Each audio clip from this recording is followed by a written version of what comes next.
Welcome to the Limitless Legal Nurse Consulting Podcast. I'm your host, Anna Gray. The best thing about being a nurse and entrepreneur over the last 25 years are the relationships I've developed and the people I've met. As a legal nurse consultant, I wanted you to hear from those amazing people in the legal and healthcare communities. I wanted you to hear who they are and to celebrate them with me. Get ready to be inspired, informed, and empowered. Let's dive into the Limitless Legal Nurse Consulting Podcast. Hey everyone, welcome to the Limitless Legal Nurse Consulting Podcast. Okay, I'm super excited today to have my guest Charlotte here for many reasons, but one, because you get the award for the closest distance guest award. So thank you for being here, my lovely neighbor, I'm going to call you. Thank you. Pleasure to be here. Yes, I love that you're here. I will say that Charlotte had such a great idea to do this in person, but logistics on my end didn't quite make it possible, but it sure would have been fun to do this in person. So here we are on Zoom. We're going to keep it as exciting as we possibly can on Zoom. But thank you again for being here. I'm really excited for everyone to hear your story and, hear more about you. All right. All right. So since I said you were my neighbor, can you tell us where in the world are you coming from? Yes, we should probably clarify to the viewers at home. So I live in Pasadena, California, and you're in Lancaster area? Valencia. Valencia. Not quite to Lancaster, yeah. But so we're pretty close. And Anna is the only LNC in the community that I actually met in person, which was lovely because everyone else lives so far away. So totally. Yeah, we met for coffee a while back and it was so lovely. I think we spent a lot of time just sitting there chit-chatting. We kind of met in the middle, so it was really nice to actually meet someone in person that is relatively close. But yeah, everybody else is far distance. So. Yeah, not a lot of us, I think, as much on the West Coast, and especially not in our area. But yeah, you and I are pretty close. We've both recently been through some fires. So we got a lot in common. I know. We were both close to two different fires. Lucky us. Okay, so Pasadena. Now, have you always been in that area? Give us a little bit of a lowdown of where you kind of came from. Okay, well, not from Pasadena. I feel like I'm going to be your outlier guest. Okay, that's totally fine. The story is like so different from everyone else. So I love it. Originally from Israel. I was born in Israel, and we moved to the States when I was a baby, and then lived in Florida until I was like 6.5. And then when I was in first grade, moved back to Israel and was there until age 17. So did pretty much like all of my schooling, and then moved back to the States when I was starting 12th grade. So that was a bit challenging. And we moved to Israel during the Gulf War, which was a very interesting choice. I've been in LA since, so my God, well over 20 years. Right. So, okay. So, yes, your story is a bit different than everyone else's, I will say. I will say also that it's interesting because there are a lot of people that have landed in a place for a long time, but it's not where they started. And I find that fascinating because it's not my own journey. I mean, I'm like 3 hours from where I grew up. It's not really super exciting, a travel journey. Okay, so you came back here when you basically were starting your life, right? What brought you to LA? Well, when we moved back, I was still, I was 17. So it was my brother and my parents. So pretty much that's where they moved. So we lived in the valley, Yeah. um, in Reseda, which you are very Mhm. familiar with, I'm and very familiar with. Yep. lived in various parts of the valley for a long time. Went to San Diego for a few years to do my first bachelor's degree. So I was there for a few years and then came back to the valley. And then I moved to Pasadena almost 10 years ago when I Mhm, started mhm. my first nursing job.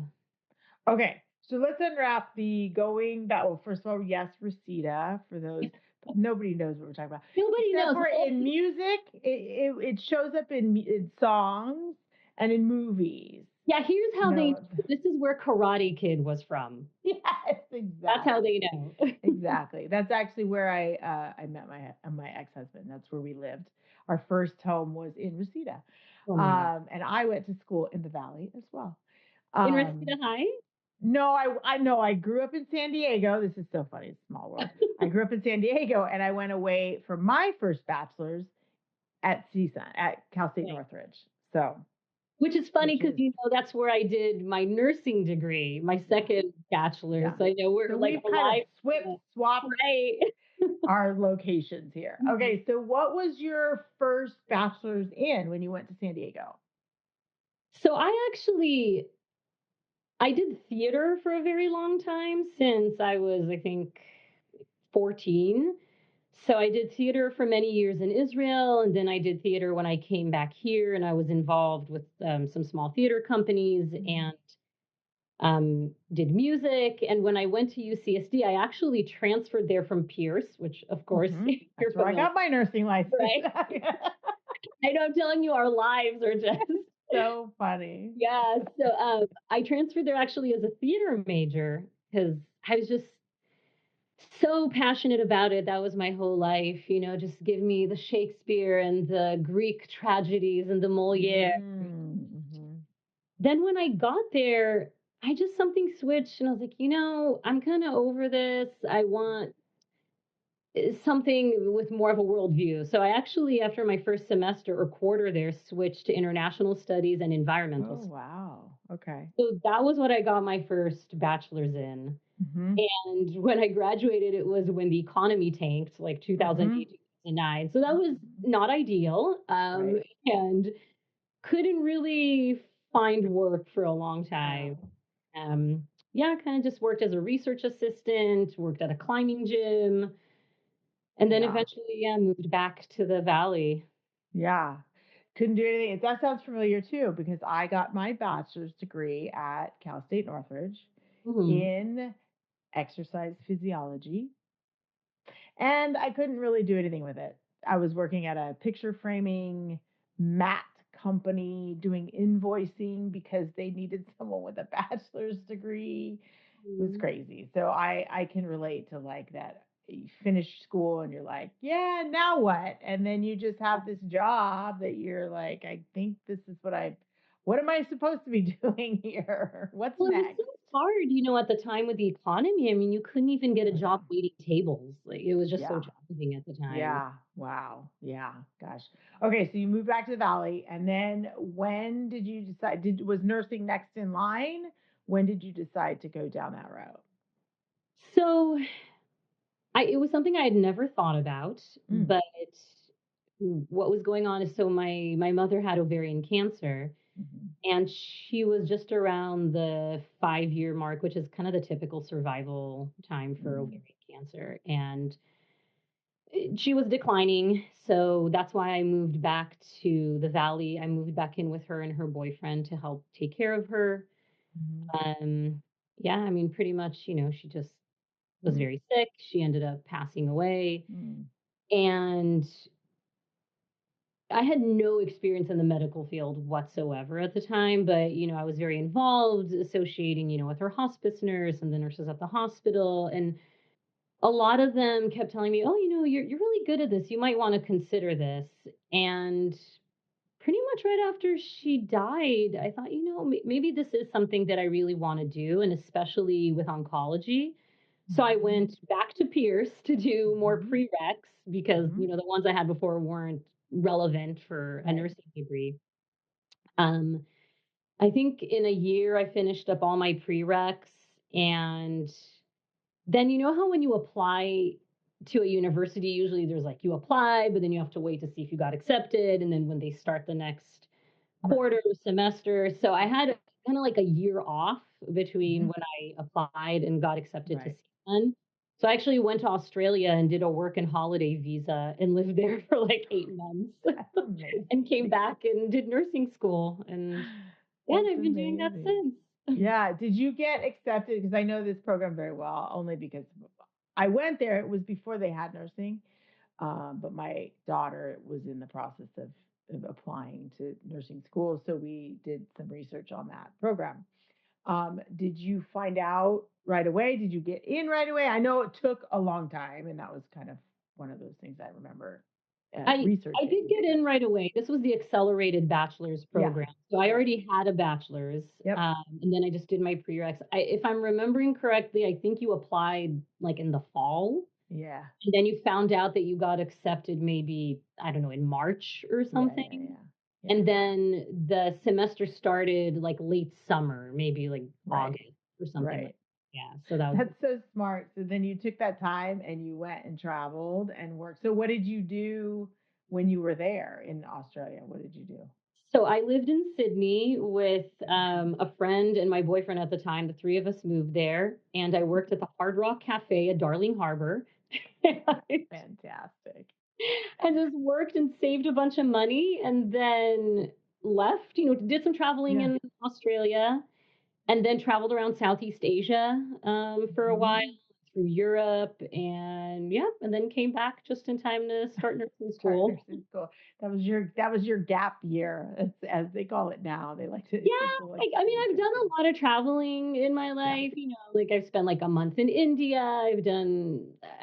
Yeah, it's just something I, Yeah, I want to talk more about that too because you did something last year that I want to bring up, but we'll get okay. we'll get there. We'll get there. Okay. So you ended up back here and went to nursing school, accelerated program in nursing locally to me. Um, how was that for you? Was it a big transition because it was something that you had never thought about until your mom, or were you when you started nursing school? Were you like, this is definitely the place I'm meant to be? What was that like for you? I, d- you know, I don't know if I entirely felt that way during nursing school because nursing school, especially an accelerated program, it's so challenging and you think you have maybe some concept of what nursing is like, and then it's a little different than what you expect. Not that I wasn't interested in it, but I was still figuring things out. And then, but I always knew I wanted to do oncology. Mm-hmm. And then I guess I got lucky. I applied to the hospital where I ended up working. It was the first place I applied right when I Mm-hmm. graduated. I hadn't even taken the NCLEX yet. They Mm-hmm. accepted me and I passed the NCLEX and started, pretty much like 2 months Yeah. after graduating nursing school.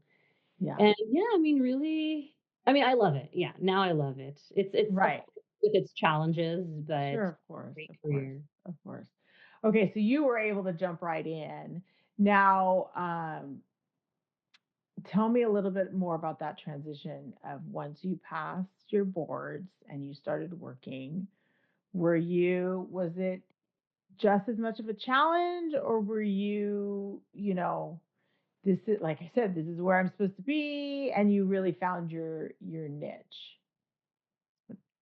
So the unit because I left that hospital last year, but so Right. the unit where I was working, it was this combination of med surge and tele and oncology. Okay. So I think the part that was most meaningful to me that I Yeah. always really enjoyed the most Mm-hmm. was with the oncology patients and end of life patients, for obvious reasons that Mm-hmm. Mm-hmm. I just had such a personal connection to that. Sure. With everything else, of course, it was still great too. I think in nursing in general, the thing I'm most passionate about is the patient advocacy, Mm-hmm. education, and Mm-hmm. when you're also able to build those really like personal connections with your patients and make them feel Yeah. comfortable. Yeah. Um, What was your original question? No, it goes along the lines of finding your place in nursing, really. Oh, And yes. So, it sounds like you, because you have this combination of things, you were able to find your place in what you really enjoy about nursing. And it is that, like you said, the patient advocacy and education and building those relationships with patients. It's really the patient care aspect, yeah. the holistic patient care aspect, I'm guessing is for you. Right. Because I know for me, my patients are asleep. So there isn't a whole lot of that. There's advocacy, but it's really their unknown advocacy because they're asleep. But it sounds like you really liked the connection with your patients and really um, being a part of their journey collaboratively. Mhm. Am I catching this right? No, you're This is a good. right. And I started, so where I'm at now is I'm at a breast cancer clinic, Mhm. working there part time now. So I left the hospital okay, sorry, let me backtrack. Sure. When I was working at the hospital, after a few years, I also picked up per diem work at the women's center, where we do like mostly breast, but also gyne cancers and things like that. And I was doing both for many years. And then when I started the LNC business, of course, it was just too much. So I ended up leaving bedside last year, working part time at the breast cancer clinic, and the rest of the time doing LNC work. Um, but I think now I'm honestly much, much happier because, Mm, I'm working with breast cancer patients, and that's just something that, again, is so personal to me and so important to mhm, me. And it's an outpatient clinic, so you really get to spend a lot more time with your patients and mhm. sit down with them and be there for them and talk to them. Because, the reality of working inpatient, as we all know, Yeah. and this is really sad, and I think this is why also a lot of us get burnt out, is just because of the demands on our time, you a lot of times can't give your patients the care that they deserve. You're not able to spend the time with them that you genuinely wish you could because you're being pulled in so many directions all the time. Mhm, And being able to actually, spend time with my patients, mhm. educate them and sit with them and just say, I'm here for you. You know, Right. how can I support you? I'm here for whatever you need. And also, you're seeing the same patients, right? Every week. Mhm. It's an Right, outpatient right, right, clinic right. and we're with them on their Yeah. journeys. So Yeah. it now when I go to work, it just feels so meaningful to Yeah. me. And I'm working on a lot of different projects now, different education projects. Okay. The medical oncologist I work with, because we're each assigned a provider, Yeah. um,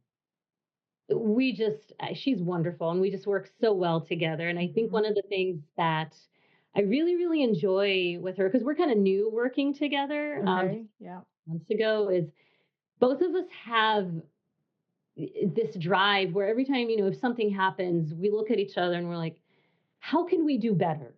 We can do Mhm. better for our patients. How can we do better? We're not being complacent. We're always thinking Mhm. about improving patient care. And I Mhm. just really love that about her. And I'm the same way. So I just am so Yeah. invested now, in Yeah. just improving everything. And it's really Yeah. great. Yeah. I was going to say it's unusual to have both parties, you know, especially in this line of work is typically there is someone who's complacent and someone who's not, and someone who wants to make changes or improvements, and you're a lot of the times fighting an uphill battle. But what a dream to be able to work with someone who's on the same page as you in making things better, because we can always make things better. And it's just sometimes I know, especially in the hospital setting, there are many ways to improve things, Mhm. but you're one of many, trying to make those changes or to share what those changes should be. And it's got to be rewarding for you to be able to be closer to making changes to improvement, especially when you have someone that works with you on that. So I'm glad that you found that new role, and it's something different than most of us. Most of us, if you've got some sort of hospital experience, and that we're still working in the hospital. I haven't really met a whole lot of people with kind of that clinic outpatient setting experience in nursing. What made you transition? Was it because of the oncology aspect, or what was that like when you found out about that position to make that change from hospital environment to this? Well, I was doing both for a Mhm. while. I mean, to be honest, I at the time was like, I just need to pick up Yeah, extra work. I need more money. Look, here's the thing too. You and I live here in Southern California. yeah, We know how expensive it is. yeah, yeah, for Yeah, sure. it's so expensive here, the cost of living. So initially I just was trying to pick up more work, and I knew I wanted to work in oncology, and I, was already working full-time inpatient. So I was like, Right. let me do something not as stressful. So I just picked up per diem at this clinic, and I got really lucky. They happened to have an opening at this Hmm. women's center clinic. So I was doing both for a while. And then, like I was saying before, the reason why I ended up switching from per diem to part-time and leaving the hospital was, I mean, one, admittedly, I was just getting a little burnt out, Right. from the hospital because I'd been there for almost 10 years. But also because I started the business, and Yeah. there was no way I could do all of it. It was just too much. Yeah. I can relate. Yeah. I'm laughing right now because I just shared something with you before we went live about my 10 projects. So, I know you have so much going on all the time. I I don't admire know. your I don't tenacity. know. Well, some may think it's crazy. So I don't know about admiring it. Okay, back to you. Um, So let's talk about, okay, before we get into the legal nurse consulting side of this, I want to bring up the fact that it was between this transition, right? Before you started part-time and when you left the hospital, you decided to adventure and you took some time off. Is that correct? And you did the trail. Well, When was actually, that?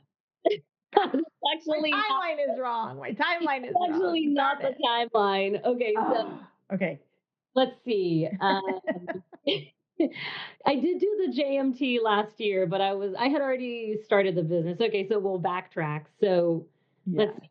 see, 2023. Okay, Okay. this is going to be a bit of a different subject. Okay, 2022.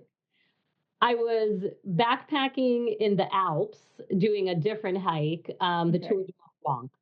Okay. And when I was in Chamonix, which is a beautiful little French town by the Alps, I thought, my goodness, wouldn't it be nice to work remote and be able to stay That's in right. places like this? Mhm. So that was a different hike that I did. I think that one was only like 130 miles, something like that. Only. Only. Gosh. So that was 2022, and that was kind of what also drove me to Got it. school nurse consulting. That was kind of what kicked it in. Okay. And 2023, and we can talk more about this, Yeah. is when I had my surgeries. That's right. And I took a lot of time off because Right. I had three different surgeries, and I Mhm. was off work for a long time on disability. And that was when I started the legal nurse consulting. I did a mentorship, and I took, ALNC classes and started the training because I had all this time off anyway. I was mostly at home. Mhm. And then no big hikes that year. And No. no, No. I had other things I would going doubt that. on. Yes. Yes. And then 2024, I would say pretty much right at the start, like January is when I started the business. Kind of picking up little by little, left the hospital around May. And then what you're thinking of is, yeah, when I backpacked the John Yes. Muir Trail here in the Sierras. Yes. That was 237 miles with my detours, Yes. and that was amazing. That was Yeah. the best hike I had ever done, and I actually think I'm gonna repeat it this year, maybe. Wow. That's amazing. I love your sense of adventure, and I apologize for getting your timeline wrong. Oh, it's fine. I do remember these now that you're telling me, reminding me of these, that I remember all of this. Um, okay. Yeah. No, I love your sense of adventure, your travel bug, because it's so unlike most of our reality. I mean, I've traveled, but not like you. And I definitely don't hike.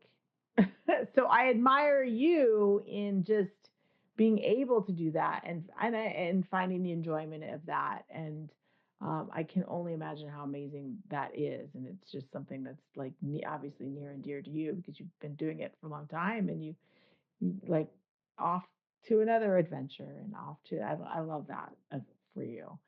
Um, okay, so then take us back then when you were trying to decide on working remote, Mhm. had you ever heard of legal nurse consulting? Did you start Googling it? Did you, know of someone? Or were you just like looking at a list of possible nursing remote jobs? I mean, the latter, honestly. Yeah. I had never heard of it. Um, I don't have, anyone I know in my personal life or in my family that's in law or in medicine. I'm actually the first person in my family to have a college degree. Mm. We can Mhm. talk about my impoverished upbringings as well. Yeah, I mean, I really was just thinking, what can I do to work remote, Mm. but still utilizing my skills? I didn't really want to start from scratch and say, oh, well, maybe I'll learn coding now or something. Right. So I just started looking into it and came across it. And I think, like a lot of us who, like you said, Googled it and found it, I was like, oh, this sounds really interesting and something I would enjoy doing because I really, really love critical thinking and analysis. And I was always that person that would come to shift early. I mean, in all my years, I always came to work early and on my own time, read all the charts and prepped Mm. everything and Yeah.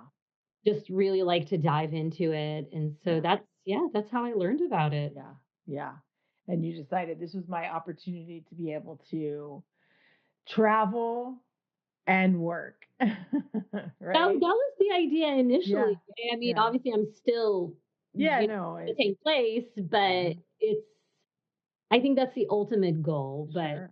it's okay Sure. that things take Sure. time. It takes Was it surprising to you as to how much time it takes to really um launch this career? I ask that because there are a lot of people that listen to this podcast that are just starting, that are just Hmm. that they're in that same like I wonder if this would be a good fit for me. I wonder if this would be a good end result for me. What does this look like? So being honest with people, it's, you can't just leave the beds. I mean, people do if you have Yeah. the support system, you have the resources, I suppose. Um, but my question to you is, once you started getting into it, was it a surprise as to how long it takes to really launch it, or is this kind of what you expected? What was that like for you? I think it's what I expected. The person I mentored with, I think luckily was very upfront with me and, Mm, was hmm. like, this is the reality. This is how long it'll most likely take. And, how everyone always says it's a marathon. Hmm. So I was not surprised by it, but when I first left the hospital and was only working part time and starting the business, I was admittedly very stressed out. I was very stressed Hmm. out because of Right. money, again, because things here are so expensive. It was Yeah. a big hit to take, to my income, Yeah. which I anticipated. And I was like, this is Sure. the cost of starting a business, right? Hmm. But Hmm. Hmm. I was kind of stressed out about it and really just, I think, before we started recording, I was telling you, Anna, that you caught me at a very introspective time in my life. Hmm. Hmm. Because last year, because I've always been, like a lot of us in this business, I think most of us are high achievers. Sure. We're all intelligent, we're all high achievers, and I've always been that way. And I was just like, oh, I have to succeed, and I have to do things fast, and putting a lot of pressure on myself. And of course, when you're also seeing other people in the community, it's hard not to measure yourself against other people and Mhm. see the successes that they're achieving in seemingly a shorter period of time than you. Sure. And so there are all these pressures, and because I was moving really fast and things, were picking up, but it took a toll, right? I Mhm. wasn't exercising as much, Right. which is very, very important to me. I wasn't Mhm. feeling as healthy. Mhm. I think frankly it also took a toll on a relationship that was very, very important to me because I wasn't paying attention to it. Mhm. And now I've suddenly realized, in the last couple months, like it's okay. It's really okay if things take a little bit longer. And my mindset just really shifted. Uh, Yeah.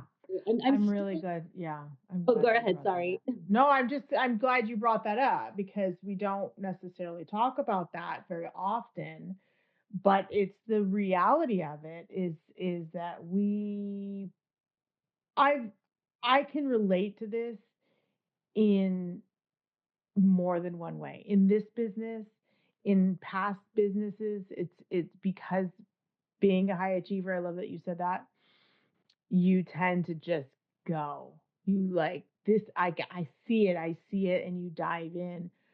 And it's very easy to lose track of other things, Mhm. relationships, your health, your, just getting out for fresh air, things like that, because y- other people are achieving.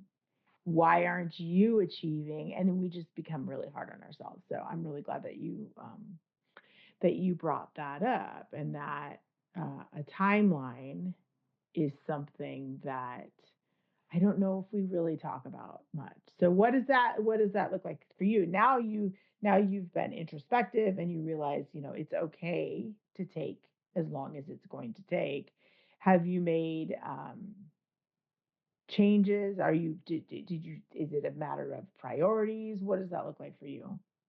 I think now I've been doing this for just over a year, right? Mhm. And I've Mhm. certainly made a lot of progress. And I initially I said to myself, I'm going to give it 2 years, and if I don't feel like I've made any significant progress in those two Okay. years, then I'll abandon it. And I feel like I've made good progress. I Mhm. think where things have changed for me is, yeah, it's more just priorities and how to spend my time. Like today I went to the gym. There are a lot of other things I could have been doing, maybe working on marketing or writing a LinkedIn post. And that's not to say again that I'm not going to do it, but yeah, prioritizing more things related to my health and Yeah. self-care. And if that means that it takes me an extra 6 months, Right. to get another case or, whatever that means. I mean, things will come. It'll just take a little bit longer. Yeah. And that's okay, Yeah. and it's just so funny because I was so not okay with that last year. Mhm. And, Mhm. just be very truthfully in a vulnerable way. I'm just so okay with it now. Yeah, Like, that's good. I can see it in your face. I can see it in your demeanor. You're yeah. going to get there when you get there, and you're already there. I mean, it's And I'm like, already there, and I maybe yeah. not as there as other people, but that's okay. And I'm building relationships. And last year I didn't go to any conferences, Mhm. but this year I'm going to go to two. Mhm. And I know everyone on the podcast always says this because it's true. The community is, of course, Oh so amazing, yeah. right? I mean, Yeah. it's just so Yeah. amazing, Yeah. and it has to be said every time. And Yeah. there's so many wonderful nurses, LNCs that I've met online, and you are the only one I've met in person. And I'm Well, just, now it's time to meet more. yeah, and I'm so Yeah. excited to meet others. Mhm. And I'm going to meet some of the ladies in the conferences. I'm really looking forward to it. Ladies, if you're listening, you know who I'm referring to. So that's really exciting. Yeah, it's a really Yeah. positive community to be in, and opportunities come up, and Right. yeah, I don't know, just So, enjoy. yeah. Yeah. I love it. I love that. No, I mean, that's a really good reminder. It's a really good reminder to myself and my 10 projects. I To, know. Take care of yourself. just, and that's what I have learned over many years of doing this and juggling things is that for me, it's setting priorities and making sure that those are non-negotiable priorities. So things like, I will be shutting down at 5 o'clock because I have plans tonight and this weekend. And those are the priorities that I will not overstep into, even though I have this huge list of things to do. I learned the hard way as well because I didn't set boundaries years ago. So on the surface, it may look like I'm go, go, go, go, go. And there are certain non negotiables that I will go, nope, I'm done, and walk away. Um, Granted, there are probably some things that should be non negotiables that are, that I kind of waffle between, like going to the gym. But my non-negotiable is if I have a hockey game on Wednesday night, then I clearly drop everything and go do that. And that is my gym, and that's where I hang my hat. So there are some negotiations with myself on boundaries and priorities and things like that. So I'm glad that you brought that up because I don't think that we talk about that often. And I do think that once people get started in this business, it's very easy to forget those things and realize when it's too late, maybe. Or like you said, you gave yourself, okay, I'm going to do this for 2 years, and then if I'm not as successful as I want to be, then I'm going to walk away from it. I do think that a lot of people do that. I think that they probably go out of the gate really, really, really, really strong. And then they look up and they go, wait a minute, I spent all this time doing this. Was it worth it? No. And then they walk away and then they feel like they wasted 2 years. But by you bringing that up now and saying, hey, I'm now realizing, it's okay to set those non negotiables about going to the gym and things like that. So that at the end of 2 years, which it won't happen because you're already successful. But if you were to look back, you go, okay, well, I wouldn't change a thing in those last 2 years because I still made those things priorities. So I think it's really important to bring that up and Yeah, like I think so make too. that a priority. I love Especially that. after, I mean, again, not that I've been doing it that long, but for other people who are even newer than me, just Yeah, to keep that's a that really in good mind. And of lesson. course, sometimes you have to make sacrifices. Maybe you have to give up something you were going to do that weekend. It's not like, I mean, Yeah, there are deadlines, things happen, but sure. I think just in general, it's not that I don't feel like I'm giving up on my goals. It's just Yeah, okay if it takes a little bit yeah, longer. yeah. And yeah, and that's all right. I love that. I love that. See, you never know where this is going to go. You never know where this conversation is going to go. And it just went there. It's great. I love it. Okay, so what kind of, I mean, we just kind of did it, but what kind of advice would you give someone who was like you? You're up on a mountain and you're like, what would it be like to work remote? What about this legal nurse consulting thing? Where do I get started? What kind of advice would you give someone in that same position? Well, I mean, again, granted, I am not as experienced as many other of Doesn't the legends matter. you have had on this podcast, but I think a lot of it was already said. Doing some courses like ALNC, um, mentorships. I know there's a lot of classes out there in different courses, and you put together that wonderful list that you're so amazing. You just did it on your own free time just to share with everyone. Don't roll your It eyes. just saves it just saves people time. I know, but It saves you everybody did time. that Yeah. just as a kindness, Yeah. right? I mean, Yeah, I no, think we all need to express gratitude right now to Anna for all the wonderful things she does for the community. Like, you didn't need to do that. You just did that as a nice gesture for everyone. And it's super helpful for people also who are getting started. I So appreciate I think that. I'm not going to say which course is better than another. I Right. think a lot of them, they're all great. So Right. whichever one it is, take a Mhm. course, Mhm. join ALNC, join all the chapters if you can afford it. Mhm. I try my best to attend all the meetings. I mean, I Yeah. don't, of course, because I Yeah. work and we all have things to do. But if I'm able to, I attend them. And I think the most learning I've done is just connecting with other more experienced LNCs who have been incredibly generous with their Yeah. time, speaking with me one on one and Mhm. asking them for advice. And I'm always happy to do that too for other people. Um, I think that's really been the most amazing thing, Yeah. networking and meeting people. I will say I don't get on the calls that often. It's just they always ended up being when I was in the hospital. But the ones that I have gone on, I've seen you on there. So you practice what you preach, and I think that is, if you have the ability to be on those phone calls, it's being top of mind. You're going to be remembered. So um, and I find that is a very easy way to get your feet wet in this and start to move forward, is really um, becoming memorable so Mhm. that, in case someone is in need, you're the first person they think of. And it's a really easy thing to do, to show up to those calls. And if you can't afford to be on all of them, then be on one all the time, if that's what, Mhm. if you're struggling to be memorable. Find your one place to be memorable. And if it's those phone calls, then it's those phone calls.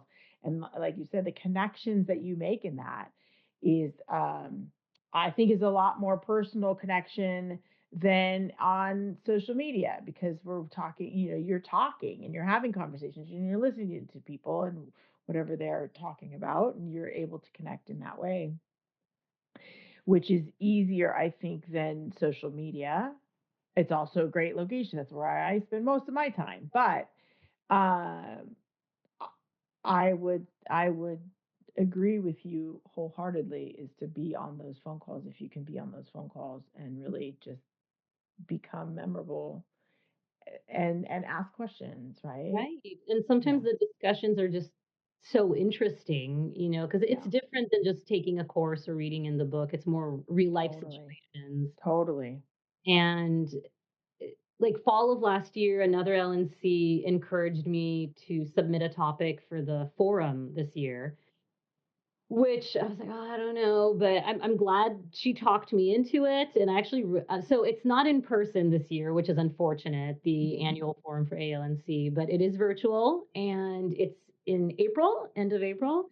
And if I'll plug my talk, because I already recorded Love it. it. It's Hmm. pre-recorded, so Hmm. it's out of my hands. But if anyone is attending, I would love it if you listen to my talk.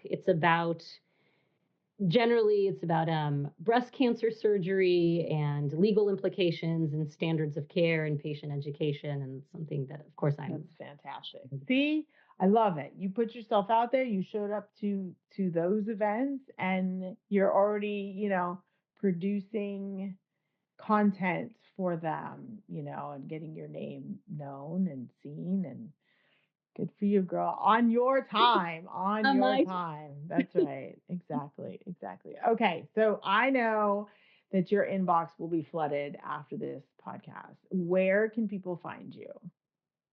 So let's see, I'm on LinkedIn, Charlotte Goor, so you can find me there. My website, so my company is Expert Care Legal Nurse Consulting, Expert Care LNC.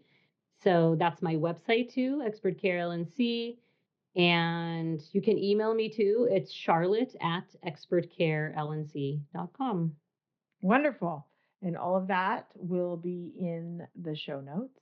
So I appreciate you spending your time and sharing a little bit about your story. I know that we could go talk for hours about all of the things that you've done in your life, but now so many others get to experience who you are and get to know you even more. So thank you for being here. This went by so fast. I know, I know. It usually does. It usually does. Yeah, I guess my parting words are to encourage everyone to take the road less traveled.